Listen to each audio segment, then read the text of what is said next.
not encouraging or advising anyone to modify their firearms. This is not a tutorial. This is for entertainment purposes only. What's up, everyone? In this video, I'm going to compare the performance of a ported barrel to a barrel with a compensator using this Glock 34. It's set up with a threaded barrel and a compensator right now. I will do some testing. Then I will port the barrel and run it with and without the comp, repeating the same tests. I'll also see if there's any benefit to running a compensator on a ported barrel. I'm not going to get into how ports and compensators work to reduce recoil and muzzle flip, the benefits and drawbacks of them, why you may choose one over the other, etc. I think most of you have a baseline of knowledge with that sort of thing. Anyways, this is going to be a lot of fun. Let's get into it. The gun used for this testing is a Generation 3 Glock 34. It has a Faxon threaded barrel and a Faxon compensator. The slide is from Brownells. It has some lightning cuts in it. There's no sights and a direct mounted Holosun 407C. The internals are stock except for the Timney trigger and a stainless steel guide rod, so I can swap out the recoil springs. I've done some profiling to the grip. Other than that, it's factory. There's no, added weight in the back strap or a mag well. I am filming this section before I've done any testing. I'm going to come up with some predictions or a hypothesis. My guess is that the ports or compensator alone will provide similar muzzle flip reduction when compared to an unported barrel with no compensator. I think if there's any difference between the two, the ports may perform slightly better, but I would expect the difference to be squarely within the noise or variation of my measurements. I don't think the ported barrel with the compensator will provide much additional muzzle flip reduction over just the ports or just the comp alone. Most of the gas pressure and energy that would make the comp work is just going to get blown out of the ports before it has a chance to exit the barrel into the compensator's expansion chamber. I did testing with and without the compensator before I ported the barrel. Then I ported the barrel with this very common, normal, and extremely appropriate port design and repeated the same testing.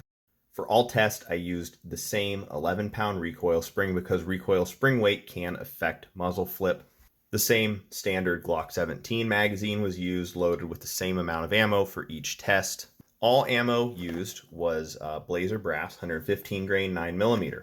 I know compensators can be picky with ammo and generally perform better with higher velocity, higher pressure loads. In my experience, barrel ports are less sensitive to ammunition type, but do favor the same type of ammo that compensators do. This is a range toy for me. This ammo is very representative of what I will be shooting through the pistol. I wanted to identify the setup that provided maximum performance for my individual use case. I couldn't do all the testing on the same day. Even if I did, environmental conditions cannot be controlled if you're outdoors like I was. Unfortunately, I don't have a ransom rest. I did my best to grip the pistol the same each time. I fired 7 shots, but did not use the first or last as data points. The first shot gives me a chance to settle into my grip. The last shot, the slide locks to the rear and changes the recoil impulse slightly. I filmed each test with a 60 frames per second slow motion setting. Unfortunately, the biggest variation in this data likely came from me being the one shooting the pistol. I slowed down each clip to 1/10 speed in my editing software. For every one of the 5 shots in question from each of the 4 data sets, I took a capture of the frame right as the shot is fired before the muzzle starts lifting, and then captured the frame of highest muzzle flip angle. I overlaid the images and put them into image analyzing software where I measured the angle. I rounded each measurement to the nearest 10th degree. I don't feel it's appropriate to report any more accuracy than that with this measurement method. Hell, maybe that's even stretching it.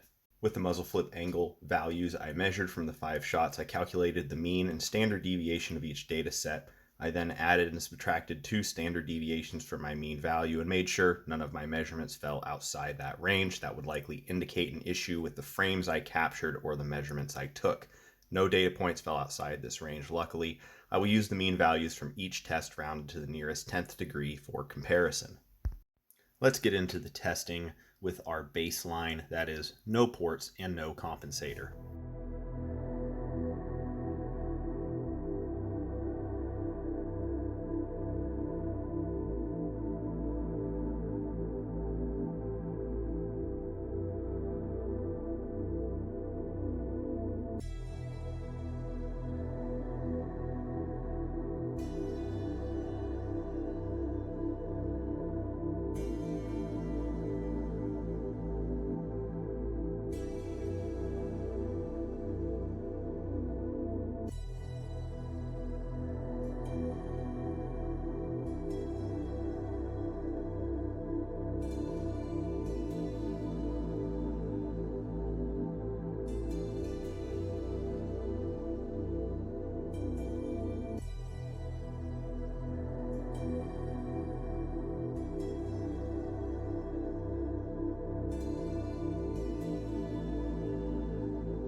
Here is the summary of the results. The percentage range I am reporting for each comparison comes from one standard deviation above and below my mean value for each data set.